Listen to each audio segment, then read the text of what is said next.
నమస్కారం ఘంటారావానికి స్వాగతం. ముందుగా ప్రధాన అంశాలు.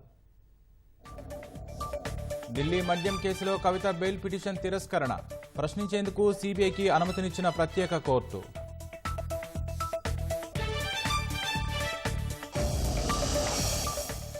కర్ణాటక బళ్ళారిలోని ఓ వ్యాపారి ఇంట్లో పోలీసుల సోదాలు.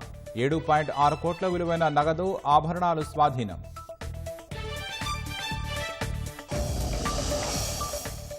జమ్మూ శ్రీనగర్ రహదారిపై విరిగిపడిన కొండ చర్యలు. కిలోమీటర్ల మేర నిలిచిన వాహనాలు.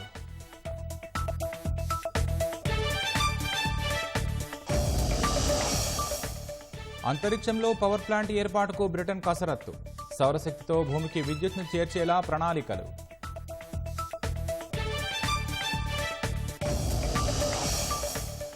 పసిడి ధరల పెరుగుదలతో బెంబేలెత్తుతున్న ప్రజలు. కొద్ది రోజులుగా భారీగా తగ్గుతున్న విక్రయాలు.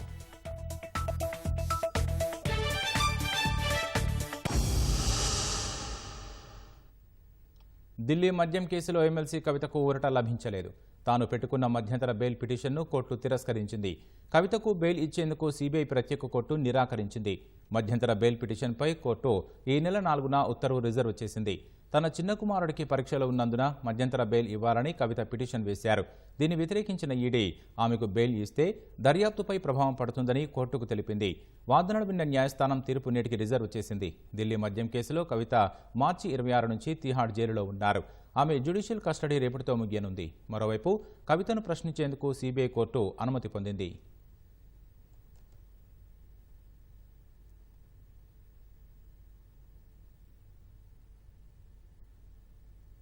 ప్రజాభవన్ ముందు జరిగిన రోడ్డు ప్రమాదం కేసులో నిందితుడిగా ఉన్న బోధన్ మాజీ ఎమ్మెల్యే షకీల్ కుమారుడిని ఇవాళ పోలీసులు అరెస్టు చేశారు. సాహిల్కు నాంపల్లి కోర్టు 14 రోజుల జ్యుడిషియల్ రిమాండ్ విధించింది.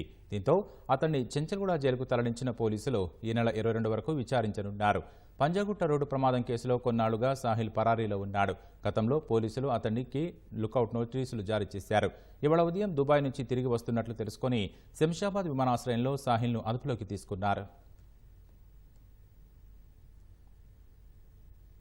పొద్దుతిరుగుడు పంటకు కనీస మద్దతు ధర ప్రకటించి కొనుగోలు చేయాలని సీఎం రేవంత్ రెడ్డికి మాజీ మంత్రి తన్నీరు హరీష్ రావు బహిరంగ లేఖ రాశారు. రాష్ట్ర వ్యాప్తంగా 20,829 ఎకరాల్లో ఈసారి రైతులు పొద్దుతిరుగుడు వేశారని, సరైన ధరలు లేక రైతు నష్టపోతున్నారని తెలిపారు. పొద్దుతిరుగుడు పంటకు 6,760 రూపాయల కనీస మద్దతు ధరను ప్రకటించి రాష్ట్ర ప్రభుత్వం కొనుగోలు చేయాలని డిమాండ్ చేశారు. కేంద్ర ప్రభుత్వం నిధులు సమకూర్చిన మేరకే రైతుల నుంచి పంటను కొనుగోలు చేశారని, రాష్ట్ర ప్రభుత్వం తరఫున కొనుగోలు చేయాల్సిన వాటాను మర్చిపోయారని విమర్శించారు.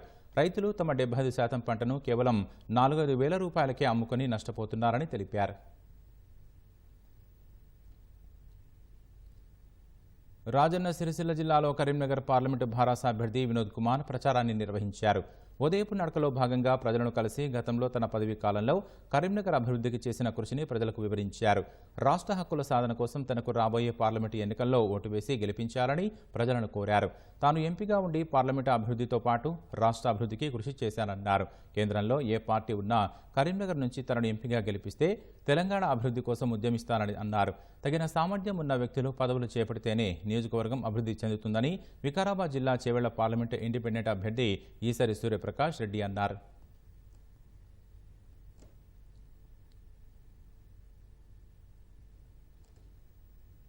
పేద ప్రజల కోసం నిర్మించిన 2 పడక గదుల ఇళ్ల కేటాయింపులో గత ప్రభుత్వ నిర్లక్ష్య వైఖరి ప్రస్ఫుటంగా కనిపిస్తోందని మల్కాజ్గిరి భాజపా అభ్యర్థి ఈటల రాజేందర్ అన్నారు. పేద ప్రజల ఇళ్ల స్థలాలను తీసుకుని కేంద్ర ప్రభుత్వం ద్వారా వచ్చిన నిధులతో 2 పడక గదుల ఇళ్లను అరకొరగా నిర్మించి లబ్ధిదారులకు అందించకుండా గత ప్రభుత్వం తాత్సారం చేసిందని ఆయన ఆరోపించారు. మల్కాజ్గిరి పార్లమెంటు ఎన్నికల ప్రచారంలో భాగంగా మారేడుపల్లిలోని 2 పడక గదుల ఇళ్లలో నివాసం ఉంటున్న ప్రజలతో ఆయన సమావేశమయ్యారు.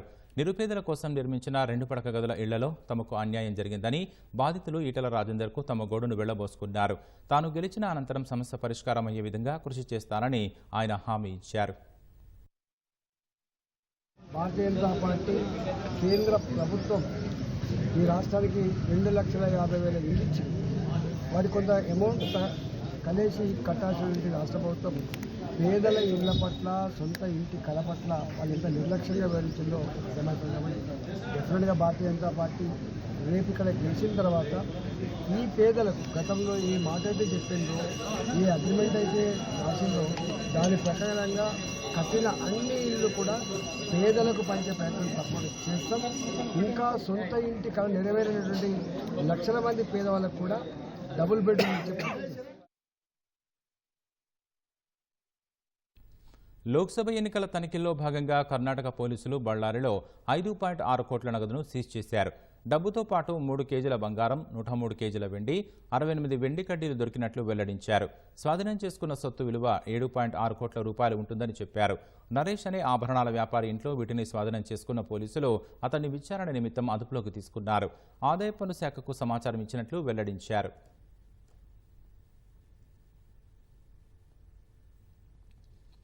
మధ్యప్రదేశ్లోని మండలంలో రాహుల్ గాంధీ ఎన్నికల ప్రచారం చేయనున్న వేళ ఆ పార్టీ నవ్వుల పాలయ్యే ఘటన చోటు చేసుకుంది. శివనిలోని రాహుల్ ప్రచారం కోసం తీర్చిదిద్దిన ప్రధాన వేదికపై ఏర్పాటు చేసిన పోస్టర్లో కాంగ్రెస్ నాయకులతో పాటు కేంద్ర మంత్రి, భాజపా లోక్సభ అభ్యర్థి ఫగ్గన్ సింగ్ కులస్తే చిత్రం కూడా ముద్రించారు. మండల లోక్సభ స్థానాల్లో ఎవరికి వ్యతిరేకంగా అయితే రాహుల్ గాంధీ ప్రచారం చేయడానికి వస్తున్నారో ఆయన చిత్రం కాంగ్రెస్ నేతల ఫోటోల మధ్య కనిపించడంతో కార్యకర్తలు కంగుతిన్నారు. హుటాహుటిన దిద్దుబాటు చర్యలు చేపట్టారు. వెంటనే ఫగ్గన్ సింగ్ కులస్తే చిత్రం ఉన్న చోట కాంగ్రెస్ ఎమ్మెల్యే రజనీష్ హరివంశ్ సింగ్ ఫోటోను అతికించారు. మండల లోక్సభ స్థానాల్లో కులస్తేకు పోటీగా కాంగ్రెస్ పార్టీ ఓంకార్ సింగ్ను అభ్యర్థిగా నిలబెట్టింది.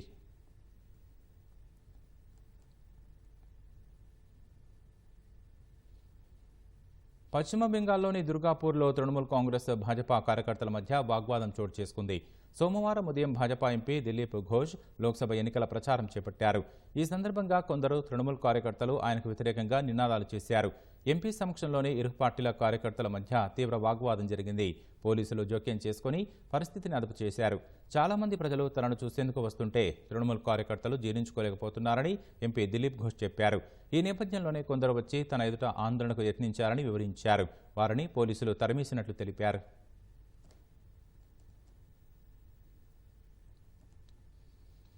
లోక్సభ ఎన్నికల్లో భారతీయ జనతా పార్టీకి మద్దతుగా అమెరికాలో భారతీయులు ర్యాలీలు కొనసాగిస్తున్నారు.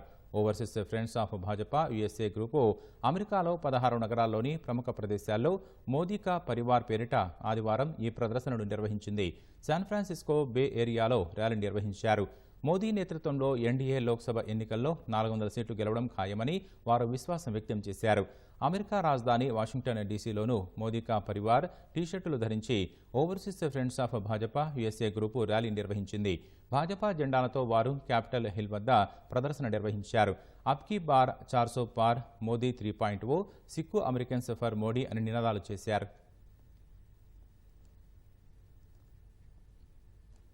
జమ్మూ శ్రీనగర్ జాతీయ రహదారిపై పెద్ద ఎత్తున కొండచర్యలు విరిగిపడి రాకపోకలు నిలిచిపోయాయి. రాంబన్ జిల్లాలో కూనీ నల్లా వద్ద జాతీయ రహదారి 44పై పెద్ద బండరాళ్లు అడ్డంగా పడిపోయాయి. ఫలితంగా కిలోమీటర్ల కొద్దీ ట్రాఫిక్ నిలిచిపోయింది. బండరాళ్లను తొలగించే పనులు కొనసాగుతున్నాయి. పనులు పూర్తయ్యే వరకు జమ్మూ శ్రీనగర్ జాతీయ రహదారి 44పై ప్రయాణాలు చేయవద్దని వాహనదారులకు ట్రాఫిక్ పోలీసులు సూచించారు.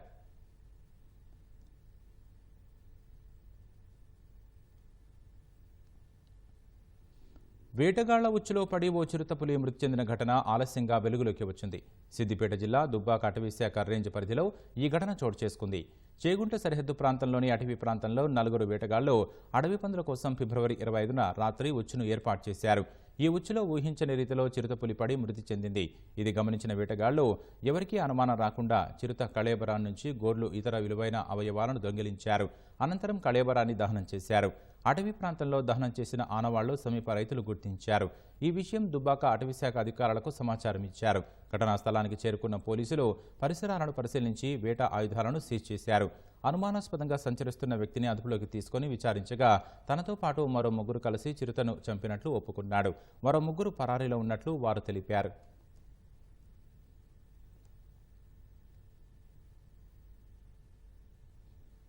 లోక్సభ ఎన్నికల ప్రవర్తన నియమావళిలో భాగంగా పోలీసులు వాహన తనిఖీలు ముమ్మరం చేశారు. అక్రమంగా గంజాయి రవాణా చేస్తున్న 2 యువకులను భద్రాచలం పట్టణ పోలీసులు అరెస్టు చేశారు. నిందితుల బ్యాగులలో ఉన్న సుమారు 25 కేజీల ఎండు గంజాయి ప్యాకెట్లను స్వాధీనం చేసుకున్నారు. బస్సులో జైపూర్ నుంచి భద్రాచలం మీదుగా హైదరాబాద్కు గంజాయి తరలిస్తున్నట్లు పోలీసులు తెలిపారు. 2 యువకులపై కేసు నమోదు చేసుకున్న పోలీసులు రిమాండ్కు తరలించారు. హైదరాబాద్ బాచుపల్లిలో అనుమానాస్పద రీతిలో ఓ యువకుడు హత్యకు గురయ్యాడు. తెల్లవారుజామున సుమారు 3:30 గంటల ప్రాంతంలో ఘటన జరిగినట్లుగా పోలీసులు భావిస్తున్నారు. మృతి చెందిన వ్యక్తి ప్రగతి నగర్లో తల్లి, మామతో కలిసి ఉండేవాడని, తనకు గతంలో ఓ హత్యా నేరంతో సంబంధం ఉన్నట్లుగా గుర్తించామని పోలీసులు పేర్కొన్నారు. తెల్లవారుజామున 3 వ్యక్తులు పథకం ప్రకారం వచ్చి హత్య చేసినట్లుగా తెలిపారు. పాత కక్షల కారణంగానే హత్య జరిగినట్లు పోలీసులు భావిస్తున్నారు. మృతదేహాన్ని పోస్టుమార్టం నిమిత్తం గాంధీకి తరలించి కేసు నమోదు చేసుకుని దర్యాప్తు చేస్తున్నారు. ఈరోజు ఎర్లీ మార్నింగ్ 4 o'clock ప్రాంతంలో ఇన్ఫర్మేషన్ వచ్చింది, ఒకరు మర్డర్ అయినరని చెప్పేసి. ఇక్కడ ప్రగతి నగర్ చెరువు దగ్గర మహేష్ అని చెప్పి రూమ్ కిరాయి తీసుకొని ఉంటున్నారు. దాంట్లో తేజు అని చెప్పేసి గతంలో ఎస్ఆర్ నగర్లో క్రైమ్ నెంబర్లో ఇన్వాల్వ్మెంట్ ఉన్నాడు. అతన్ని ఫ్రెండ్సే కలిసి రాత్రి మందు పార్టీ చేసుకొని ఇక్కడ ప్రగతి నగర్ కిందికి అతన్ని పిలిపించి మర్డర్ చేశారు. ఇది రివెంజ్ మర్డర్ లాగా కనిపిస్తుంది. 4 members మరియు ఇతరులు ఉన్నట్టు తెలుస్తుంది. సుమారు 10 నుంచి 11 కత్తిపోట్లు మనకు కనిపిస్తున్నాయి. పిఎంఈ అయినాక ఇంకా క్లియర్గా మనకు తెలుస్తుంది.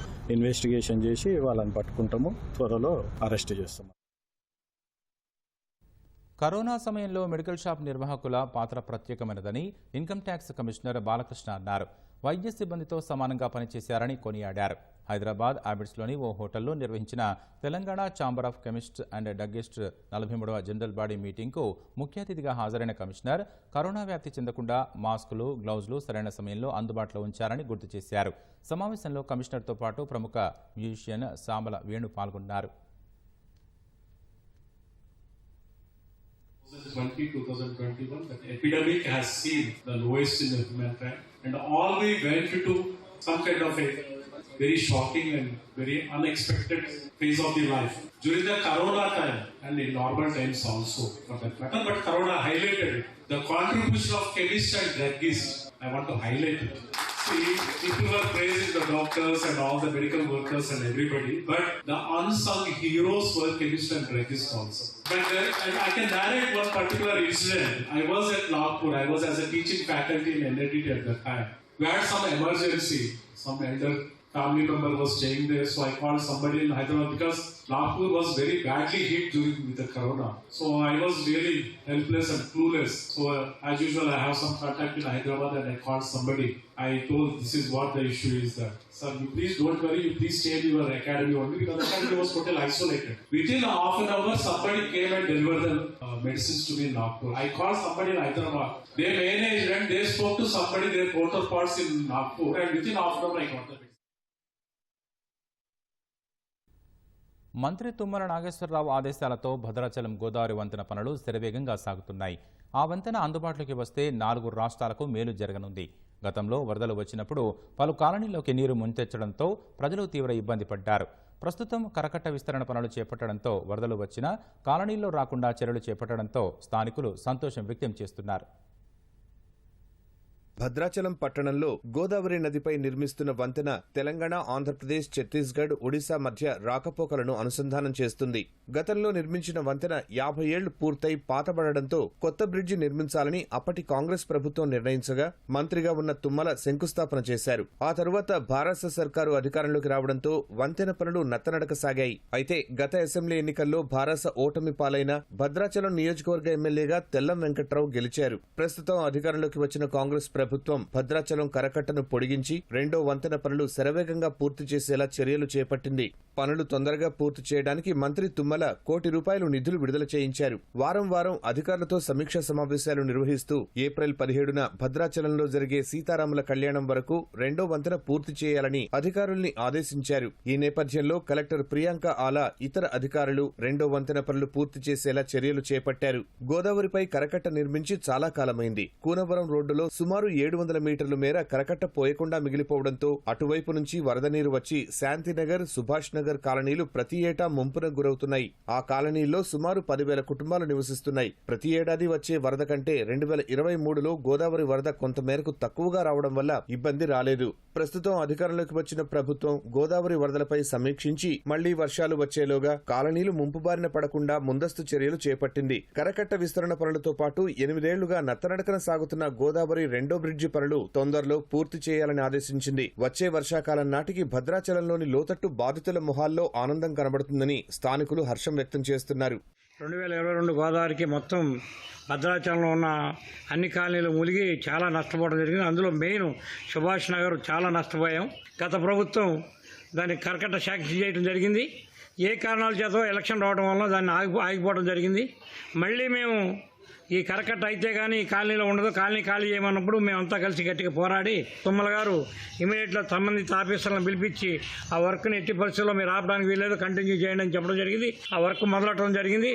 దానివల్ల మేమంతా కూడా భద్రాచలం వాల్సింది కానీ గుండె మీద చేసుకుని హాయిగా ఉండొచ్చు అనే ధైర్యం ఇప్పుడు వచ్చింది.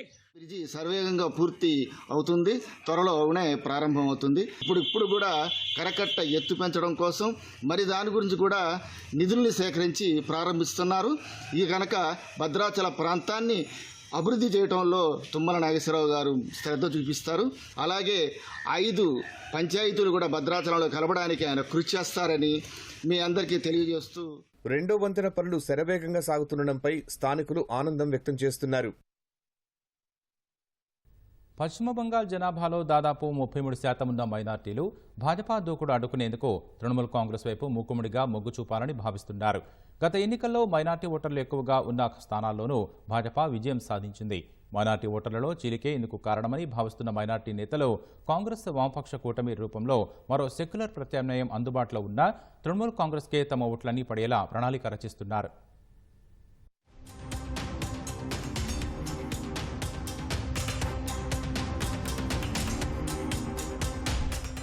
సార్వత్రిక ఎన్నికల ప్రచారంలో అధికార ప్రతిపక్షాలు దూసుకుపోతూ ఉండడంతో పశ్చిమ బెంగాల్లో రాజకీయ వేడి పెరిగింది. బెంగాల్లో మళ్లీ సత్తా చాటాలని భాజపా, కమలదళానికి చెక్ పెట్టాలని మిగిలిన పార్టీలు వ్యూహాలు రచిస్తున్నాయి. పశ్చిమ బెంగాల్లో చాలా నియోజకవర్గాల్లో మైనారిటీలు గెలుపోటములను నిర్ణయించే దశలో ఉన్నారు. కశ్మీర్, అస్సాం తర్వాత దేశంలో అత్యధిక ముస్లిం ఓటర్ల సంఖ్య పశ్చిమ బెంగాల్లోనే ఉంది. అందుకే అన్ని పార్టీల దృష్టి మైనారిటీ ఓట్లపై పడ్డాయి. పశ్చిమ బెంగాల్లో దాదాపు 33% మంది మైనారిటీలు ఉన్నారు. ఈ మైనారిటీల ఓట్లను దక్కించుకుని భారతీయ జనతా పార్టీకి చెక్ పెట్టాలని తృణమూల్ కాంగ్రెస్, వామపక్ష కాంగ్రెస్ కూటమి వ్యూహాలు రచిస్తున్నాయి. అయితే వామపక్ష కాంగ్రెస్ కూటమి కంటే తృణమూల్ కాంగ్రెస్ వైపే మైనారిటీలు ఎక్కువగా మొగ్గు చూపుతున్నట్లు రాజకీయ విశ్లేషకులు అభిప్రాయపడుతున్నారు. పశ్చిమ బెంగాల్లోని లోక్సభ స్థానాల్లో గెలుపోటములను ప్రభావితం చేసే ముస్లింలంతా మమతా బెనర్జీ నేతృత్వంలోని తృణమూల్ కాంగ్రెస్ వైపే మొగ్గు చూపుతున్నారని మైనారిటీ నాయకులు చెబుతున్నారు. వామపక్ష కాంగ్రెస్ కూటమిని కాకుండా టీఎంసీనే విశ్వసనీయ శక్తిగా మైనారిటీలు భావిస్తున్నారని ఆ సంఘం నేతలు వెల్లడించారు. మైనారిటీలు అత్యధికంగా ఉన్న ముర్షిదాబాద్, మాల్దా, ఉత్తర దినాజ్పూర్ వంటి జిల్లాల్లో టీఎంసీ వైపు మైనారిటీల మొగ్గు స్పష్టంగా కనిపిస్తోంది. కాంగ్రెస్ వామపక్షాలతో పొత్తు పెట్టుకోకుండా ఇండియన్ సెక్యులర్ ఫ్రంట్ ఒంటరిగా ఎన్నికల బరిలో దిగడం కూడా హస్తం పార్టీకి మైనారిటీలను దూరం చేసే అవకాశాలు ఉన్నాయని రాజకీయ విశ్లేషకులు అంచనా వేస్తున్నారు. రామమందిరం ప్రారంభోత్సవం, పౌరసత్వ సవరణ చట్టం అమలే ప్రధాన అంశాలుగా బెంగాల్లో భారతీయ జనతా పార్టీ విస్తృతంగా ప్రచారం చేస్తోంది. అయితే దీదీ ప్రభుత్వంపై కాస్త అసంతృప్తి ఉన్నా భాజపాను ఎదుర్కోవడానికి తృణమూల్ కాంగ్రెస్కే ఓటు వేయడం చాలా కీలకమని మైనారిటీ నాయకులు భావిస్తున్నారు. మైనారిటీ ఓట్లలో చీలిక లేకుండా చూసుకోవాలని ఇమాంలు తమ సభ్యులకు విజ్ఞప్తి చేసే అవకాశం ఉందన్న వార్తలు కూడా వస్తున్నాయి. 2019 ఎన్నికల్లో మైనారిటీ ప్రాబల్యం ఉన్న ప్రాంతాల్లోనూ ఓట్ల చీలిక భాజపా విజయానికి దోహదపడింది. ఈసారి మైనారిటీ ఓట్లలో చీలిక లేకుండా చూసుకోవాలని చాలా స్థానాల్లో టీఎంసీకే మొగ్గుంటుందని, ఉత్తర బెంగాల్లోని కొన్ని స్థానాల్లో వామపక్షాలు కాంగ్రెస్ కూటమికి ఆదరణ లభించే అవకాశం ఉందని ఇమామెహ్ కాజీ ఫజ్లర్ రెహమాన్ అన్నారు.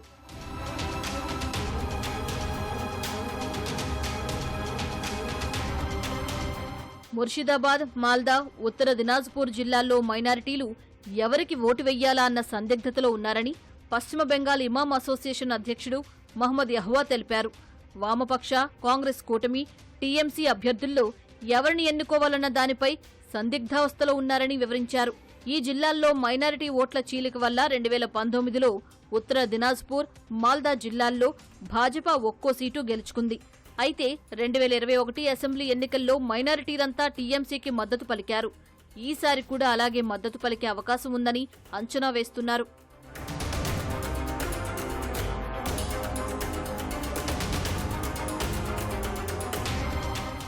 పశ్చిమ బెంగాల్లో 40,000కు పైగా మసీదులు ఉన్నాయి.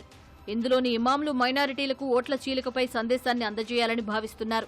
2019లో ఉత్తర బెంగాల్లోని మాల్దా, రాయ్గంజ్ స్థానాలను భాజపా గెలుచుకుంది. ఈ 2 నియోజకవర్గాల్లో సుమారుగా 45% మంది మైనారిటీ ఓటర్లు ఉన్నారు. కానీ ఓట్ల చీలిక వల్ల భాజపా గెలిచింది. పశ్చిమ బెంగాల్లోని 16 నుంచి 18 లోక్సభ స్థానాల్లో మైనారిటీల ఓట్లు భారీగా ఉన్నాయి. Raiganj, కుచ్బెహర్, బలూర్ఘాట్, Malda north, Malda south, Murshidabad, diamond harbour, ఉలుబెరియా, Howrah, Birbhum, కంటి, తమ్లుక్, జాయ్నగర్ సహా మరికొన్ని లోక్సభ స్థానాల్లో మైనారిటీల ఓట్ల శాతం భారీగా ఉంది. బంగాల్లో భాజపాకు వ్యతిరేకంగా బలంగా పోరాడేది టీఎంసీనే అని all Bengal minority youth federation ప్రధాన కార్యదర్శి మహమ్మద్ కమరుజ్జాన్ తెలిపారు. 2023లో సాగర్ డిగే ఉప ఎన్నికల్లో ఓటమి భాజపా టీఎంసీకి ఒక హెచ్చరిక అని సిపిఐ బెంగాల్ కార్యదర్శి ఎండి సలీం అన్నారు. మైనారిటీ ఓట్లు వామపక్షాలు కాంగ్రెస్కు తిరిగి వస్తున్నాయనేందుకు ఇదే నిదర్శనమన్నారు. మైనారిటీల ఓట్లు కాంగ్రెస్ కూటమికి వస్తూ ఉండడంతో భాజపా టీఎంసీకి నిద్ర పట్టడం లేదని అన్నారు.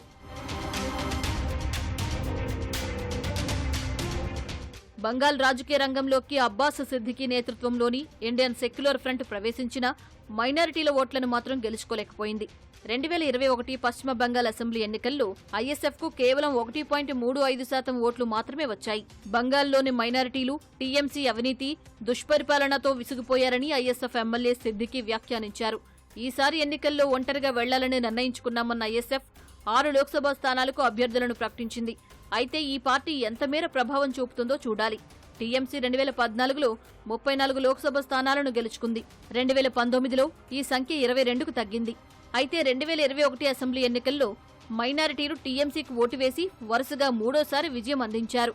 టీఎంసీ భాజపాకు వ్యతిరేకంగా పోరాడి మైనారిటీలను రక్షించిందని, బంగాల్లో వామపక్ష కాంగ్రెస్ కూటమి భాజపాకు బీ టీం అని టీఎంసీ సీనియర్ నాయకుడు కునాల్ ఘోష్ అన్నారు.